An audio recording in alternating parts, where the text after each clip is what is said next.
walking, walking, walking around. Walking. Stop. Hannah. Repeat. Hannah ơi. Working the farm. Ngồi nào. Now, there and there is a dog walking, walking, walking, walking, walking around, walking, walking. Stop.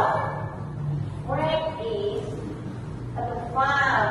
Good job. Thank you. Now, and